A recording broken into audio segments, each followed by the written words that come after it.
Britain's Prime Minister Keir Starmer has returned from a state visit to China, pledging to build a more sophisticated relationship with Beijing. He won concessions on travel visas and some tariffs, but the trip brought fury from the US President Donald Trump. So, what did the UK gain from that trip, and was it worth it?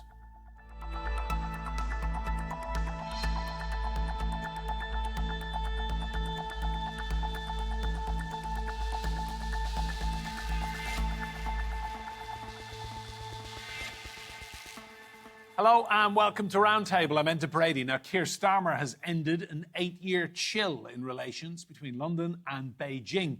No British PM had set foot in the country since 2018, but the Labour leader seems determined to turn a page. He brought with him a top-level delegation of 30 senior British business leaders, all keen to make deals and bring home investment. Greeting President Xi, the first time a British Prime Minister has done so in 8 years. The 4-day visit was aimed at resettling UK-China relations and deepening economic ties. The discussions were positive and constructive.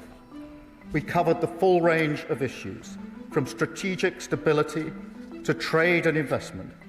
But the UK's opposition leader was scathing over Britain re-engaging with China amid concerns over espionage and surveillance.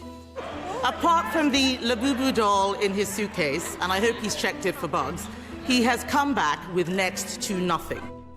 While the US President Trump gave this warning. Well, it's very dangerous for them to do that, and it's even more dangerous, I think, for Canada to get into business with China. For President Xi, the visit signalled that China can still be a reliable partner for Western economies, while Donald Trump continues his global tariff threats.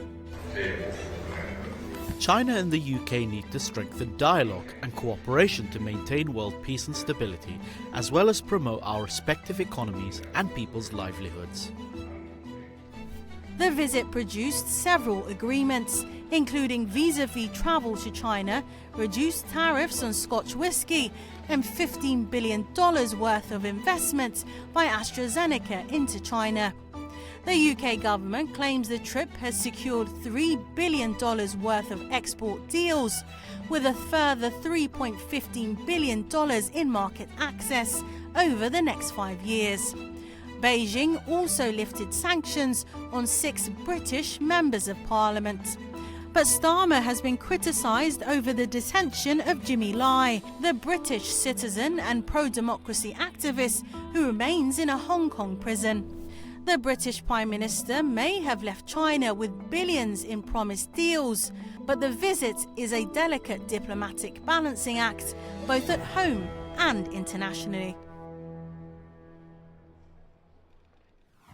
Well, let's bring in our guests. I'm delighted to say, joining us from Beijing, we have Einar Tangen. He's a senior fellow at the Centre for International Government Innovation.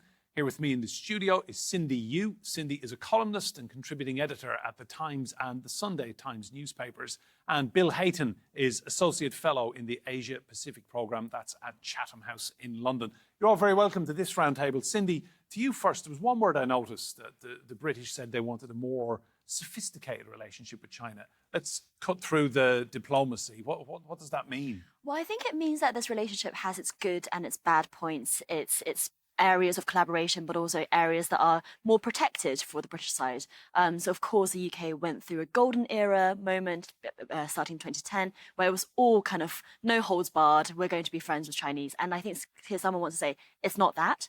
At the same time, neither is it the hawkishness of the later Boris Johnson era, of the Liz Truss era in particular, that actually they're going to have certain areas like national security and critical infrastructure that are protected, but actually trying to squeeze whatever is good out of this collaboration with China as well. The ultimate question is just, can they do that balancing act? Can they have one without the other?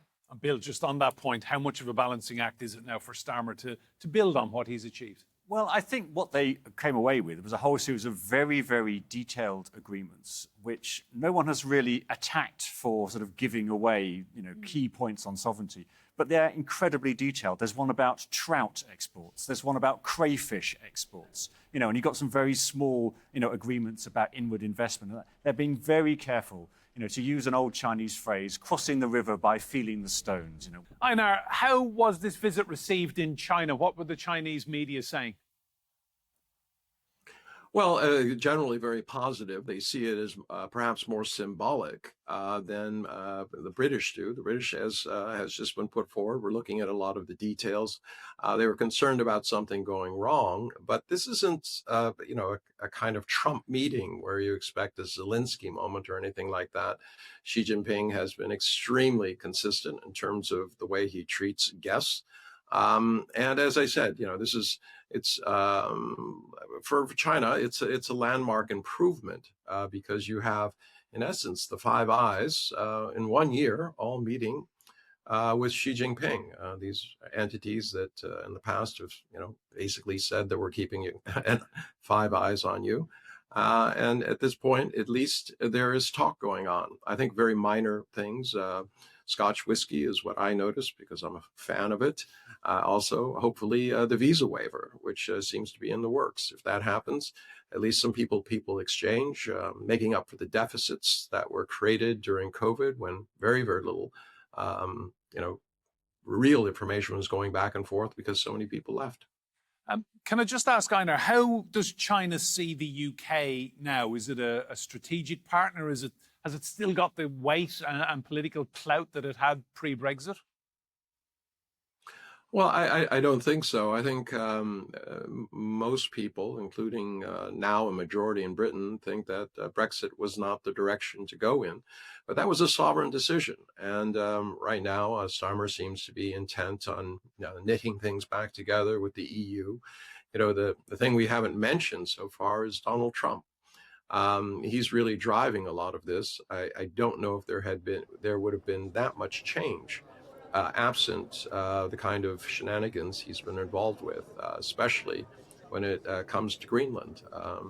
Britain has been the faithful friend of the United States for so many years, standing by even in difficult circumstances. But I think there comes a limit, and I think it was reached with Greenland. Thank you, Einar. Look, we might as well bring him into the conversation now, Cindy. We never get far on Roundtable without a mention of Donald Trump. Being over. So he didn't take long to stick his oar in. Nothing to do with him, but he was very critical of Starmer for going to Beijing. Well, actually, I thought it was relatively muted compared to what Trump can be like. So what he exactly said was, well, I think it's very dangerous to be dealing with China, and I think it's dangerous for Canada to deal with China too, and blah, blah, blah, blah, blah, Canada. So I think it was much more of a way to attack Mark Carney, who he attacked at Davos as well the week before. And because Mark Carney has come out and basically said, look, America's unreliable. We are going to do things in his middle powers way. And I think Trump doesn't like that. Starmer has played it much more mutedly. He's gone to China. He's not saying we don't need America anymore at all. What we hear is that Number 10 has kept Trump very much in line, incommunicado with whatever's they're planning in China, so he wasn't blindsided by anything. So actually, for him to say it's dangerous to deal with China, I think it's probably the least worst thing he could have said about this trip. And I think Number 10 comes away from it feeling relatively unscathed. And yet Bill Trump himself will go to China, I'm hearing, in April. So everyone's reaching out to Xi. They are, but I don't think we should get too far ahead of ourselves on this. The UK is not going to end its alliance with the United States. None of our troops would know which direction to face in without American satellites. Our economy is incredibly dependent on the US. We are not about to kind of change that orientation in our foreign policy. But obviously, we need to work with as many markets as possible. The number one priority of this government is economic growth, to make people feel better. They've got an election in 3 years. They want, people to feel that they've got more money in their pockets. So that's partly what this is about. But also the UK wants a stable world, and it doesn't want this sort of, the world broken up into blocks, where you have China and Russia and North Korea and Iran versus, a kind of a Western alliance. So this is all about trying to kind of, fudge some of those difficult, hard edges in international relations at the moment. Bill, is there a feeling that Trump is so unpredictable and can't really be depended upon that if you can reach out to someone like Xi, who is steadfast, everyone pretty much now knows what he's about, that this is the right thing to do, that Trump is driving countries into China's arms almost? And that's clearly the sort of message that Beijing wanted to put out. We are reliable, we are in favour of the multilateral system, we are the one you can rely on. And of course, it came, after this, apparent insanity of Greenland.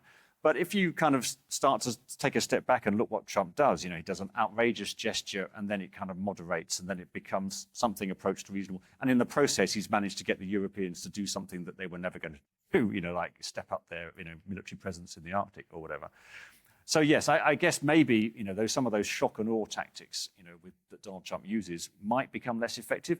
Or maybe he just has to get more and more shocking all the time, and and China will be able to put out this message that it's, again, as you say, the reliable one. Einar, to you, Starmer brought with him 30 CEOs representing huge, big brands in the United Kingdom, globally famous companies, Rolls-Royce, Jaguar Land Rover. How were they received in China in terms of, the middle class in China? We know that they love European brands, British in particular. There's a lot of business to be done. Well, in terms of automobiles, I wish all three of you were here in China and had the opportunity that I have to drive in these new EV cars. They're quite something. I've had a Rolls-Royce, I've had Maybachs, all of these different cars. I can tell you that these new six-seater EVs are incredible. Very easy to get into. Things they're very cost effective, exceedingly luxurious, even by any standards. So I think it's going to be a very difficult situation. We've seen in Germany, many of these companies are now trying to partner with Chinese companies because they don't feel that they can compete, especially when it comes to production.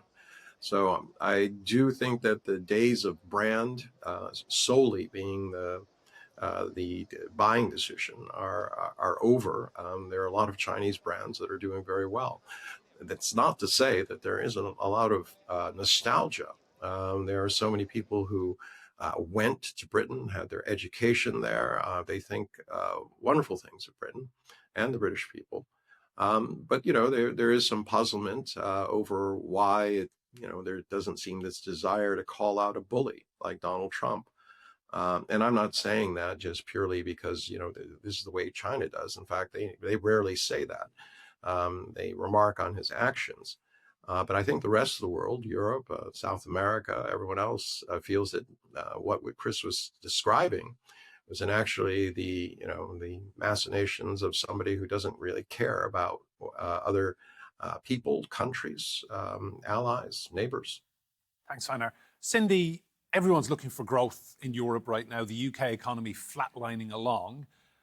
It's an obvious move to make, isn't it, when you've got such a colossal superpower like China economically, to make friends and build some sort of relationship? Depends on how you do it. If you look at the trade in goods, for example, the UK has a massive deficit with China. So if we're just buying much more Chinese goods without creating more jobs, then politically and economically, that's a hard story to sell. But when it comes to services, for example, it is a massive boon for the UK economy. As Einar is saying, so many Chinese people study in the UK. Actually, the UK has a trade surplus with China when it comes to services. So that's the kind of...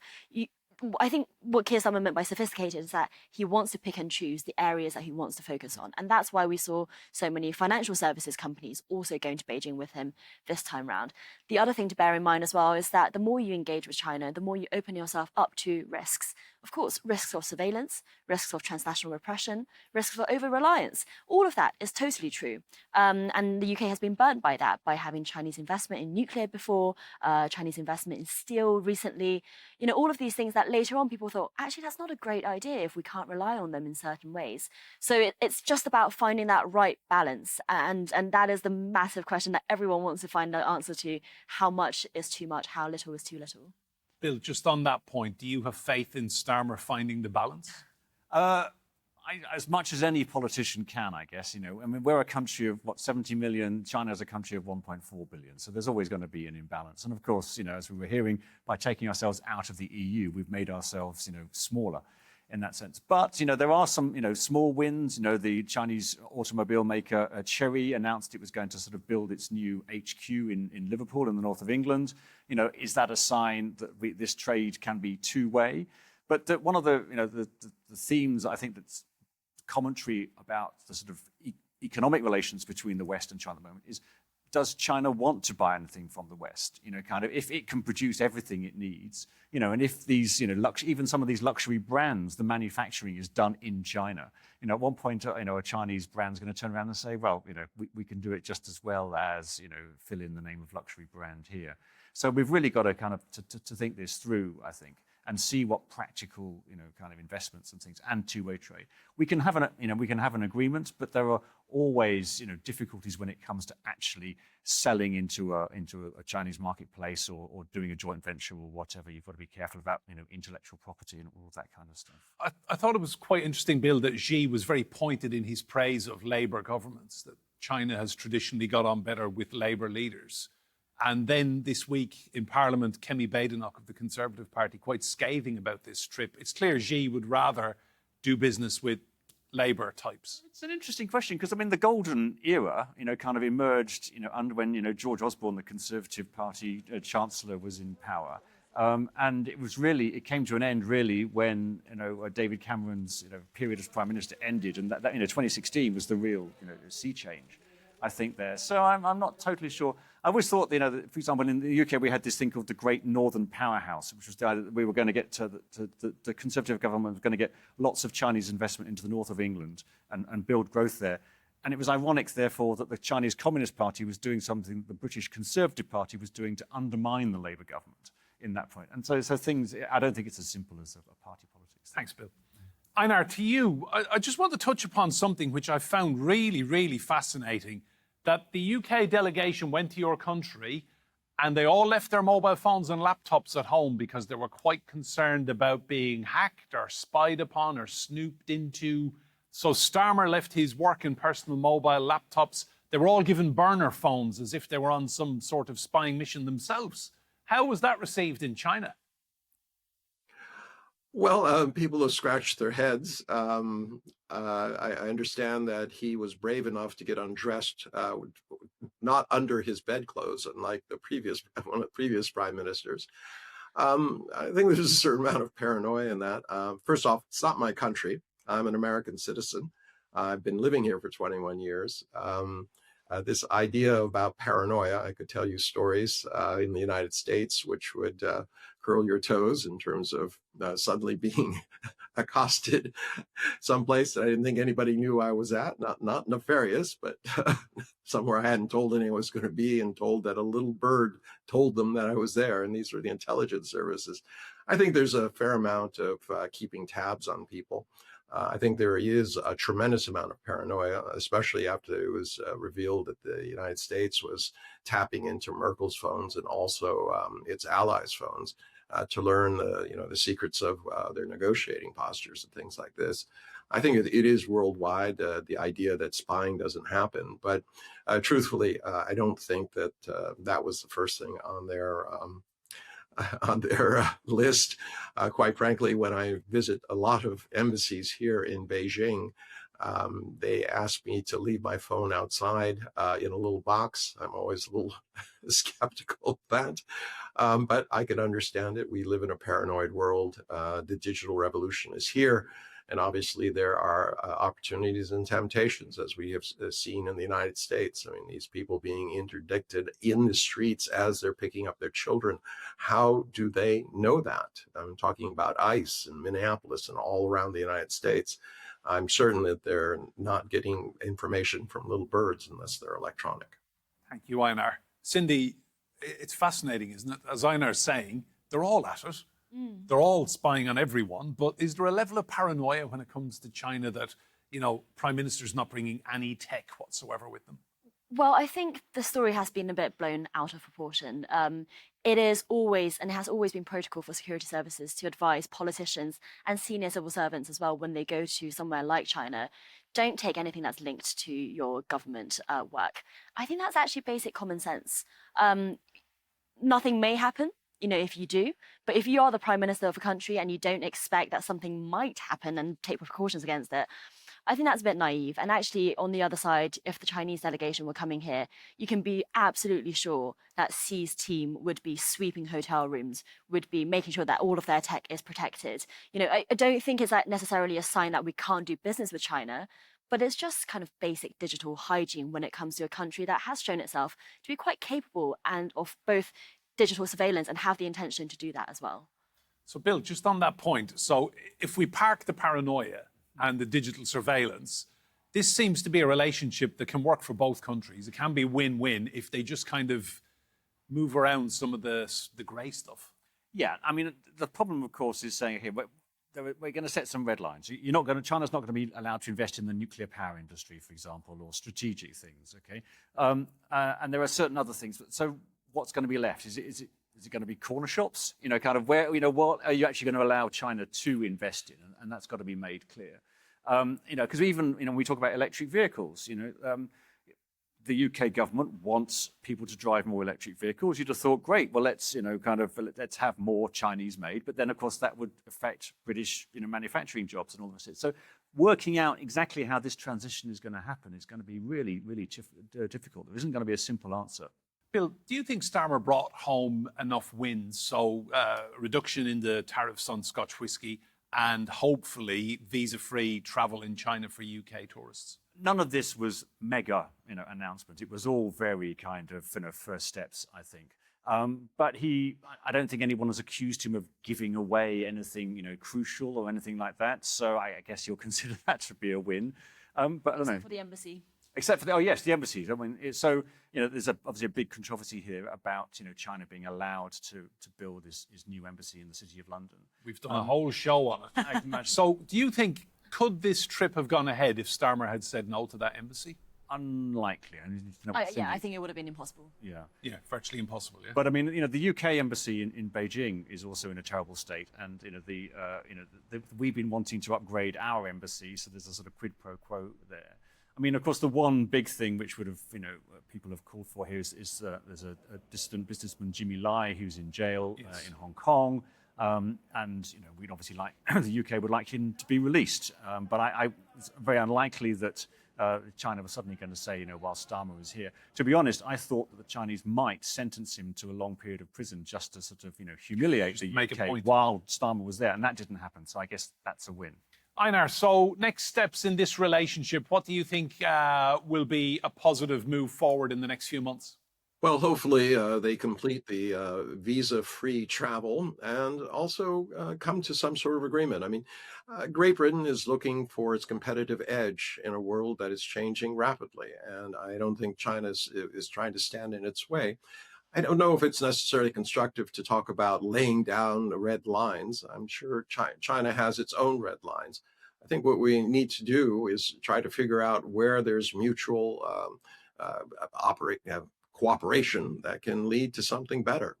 No one in China wishes Great Britain any evil. Many of them respect it. As I said, they went to school there and they've been tourists there. They've bought things there. They admire British brands.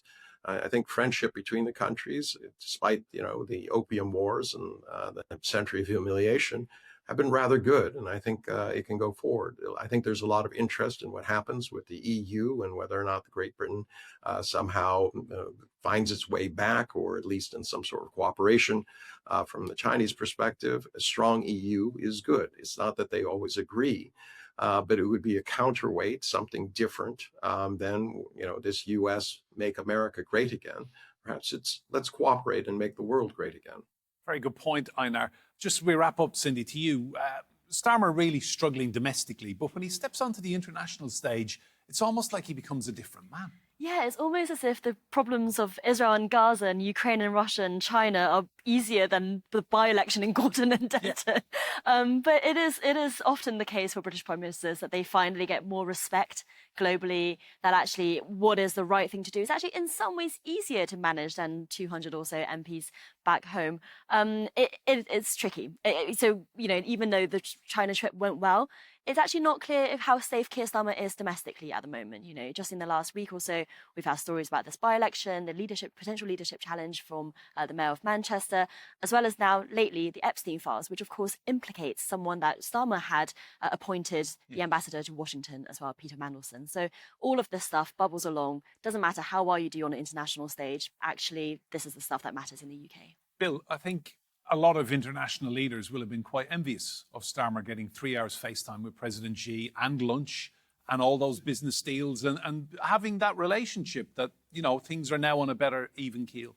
Yeah, I mean, I think when people come to write the history of these, you know, even the last 18 months, you know, this has been the most stressful period in the international system, probably since the Berlin airlift of 1948-49, in terms of who can you trust anymore, who's on your side, where's the alliance going to be, you know, and Starmer has been, you know, having to manage Donald Trump on one side, build a relationship with China, talk about close relations with the EU, think about Ukraine and Gaza and all the rest of it, and worry about his own domestic politics at the same time. I mean, you know, so I'm not here to kind of, you know, to say that, you know, he's the greatest leader we could possibly have. But I think in terms of this and the management of the relationship with China, he's actually done. And just a one-word answer: score out of 10 for Starmer's visit to China. I think a good 7. You know, 7. Yeah. Cindy, go on.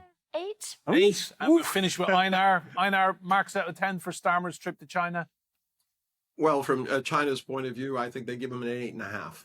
There we go. Fantastic. Thank you so much, Einar, and to Bill and Cindy here in the studio with me as well. Remember, you can see more discussion and debate on our YouTube channel. Just search for Roundtable TRT World. But for now, from me, Enda Brady, and all the team here, goodbye, and thank you for watching.